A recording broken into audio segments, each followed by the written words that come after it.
আপনি কি বাইক কেনার কথা ভাবছেন? ভাবছেন কোনটা নেবেন? এটা নাকি এটা নাকি অন্য কোনোটা? হতে পারে আপনি যে কোনো বাইকই নিতে চান না কেন, বাইক কেনার ক্ষেত্রে এখন যেটা সবার আগে আপনাকে মাথায় রাখতে হবে সেটা হচ্ছে ড্রাইভিং লাইসেন্স। ড্রাইভিং লাইসেন্স যদি না থাকে তাহলে কিন্তু এখন কোনোভাবেই আর বিআরটিএ থেকে আপনি রেজিস্ট্রেশন করতে পারবেন না। এটা আগেও নিয়ম ছিল, এখন কিন্তু এটা সরাসরি স্ট্রিক্টলি হয়ে গেছে এবং এটা অনলাইন বেজ হয়ে গেছে। কাজেই যারা এখন কোনো একটা বাইক কেনার চিন্তাভাবনা করছেন তারা প্রথমেই যেই কাজটা করবেন, তাদের জন্য আজকে এই ভিডিওটা।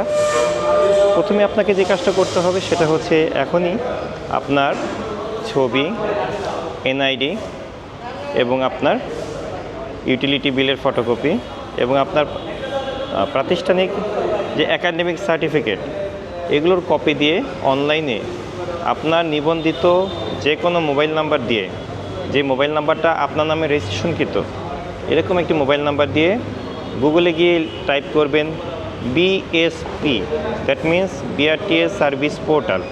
বিএসপি লিখে সার্চ করলেই যে প্রথমে অ্যাড্রেস বারটা পেয়ে যাবেন, সেটাতে ক্লিক করে সেখানে আপনার এনআইডির যে তথ্য আছে, দ্যাট মিন্স আপনার date of birth, NID number এবং আপনার নামে রেজিস্ট্রেশনকৃত যে ফোন নাম্বারটা, এই তিনটা জিনিস দিয়ে বিআরটিএ সার্ভিস পোর্টালে একটা অ্যাকাউন্ট আপনাকে তৈরি করতে হবে, যেটাকে আমরা বলে থাকি বিএসপি অ্যাকাউন্ট। বিএসপি অ্যাকাউন্ট তৈরি হয়ে যাওয়ার পরে সেখানে আপনি আপনার ছবি, অন্যান্য তথ্য দিয়ে আপনার লার্নার কপিটা করে নেবেন। এবং লার্নার কপি করার সময় অবশ্যই আপনার জন্য যেটা বুদ্ধিমানের কাজ হবে সেটা হচ্ছে যে মোটরসাইকেল এবং light vehicle, that means private car, এই দুটো আপনি টিক দিয়ে আপনি ড্রাইভিং লাইসেন্সে লার্নারের জন্য অ্যাপ্লাই করবেন।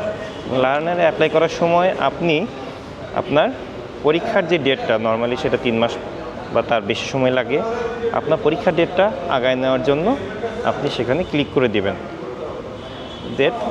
তাহলে আপনার যে সুবিধাটা হবে, আপনি অতি অল্প সময়ের মধ্যে, 1 সপ্তাহ সময়ের মধ্যে আপনি চাইলে পরীক্ষার ডেটটা এগিয়ে আনতে পারবেন।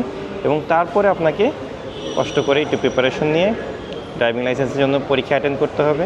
এবং ড্রাইভিং লাইসেন্সের পরীক্ষা অ্যাটেন্ড করার পরবর্তীতে যদি ইনশাআল্লাহ আপনি পাস করেন, তাহলে আপনার ওই বিএসপি অ্যাকাউন্টেই আপনি ই ড্রাইভিং লাইসেন্স কপিটা পেয়ে যাবেন।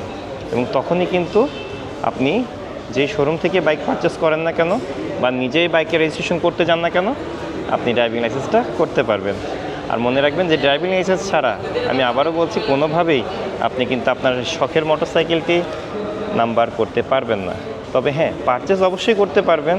পারচেস করার জন্য শুধু আপনার এনআইডি নাম্বারটা হলেই হয়ে যাচ্ছে, কিন্তু রোডে চলতে গেলে আপনাকে তো নাম্বার করতেই হবে, তাই না?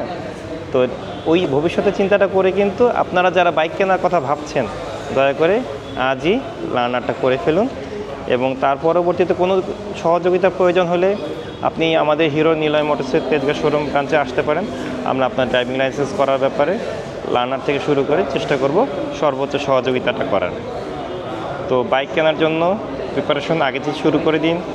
যারা আপনারা ফিউচার বাইক রাইডার হতে যাচ্ছেন তাদের জন্য শুভকামনা রইল। আর যাদের অলরেডি ড্রাইভিং লাইসেন্স আছে তারা তো আলহামদুলিল্লাহ, সেফলি রাইড করবেন, সাবধানে রাইড করবেন। আজই ভিজিট করুন আমাদের হিরোর অথরাইজড যে কোনো শোরুমে এবং বেছে নিন আপনার পছন্দের হিরো বাইক।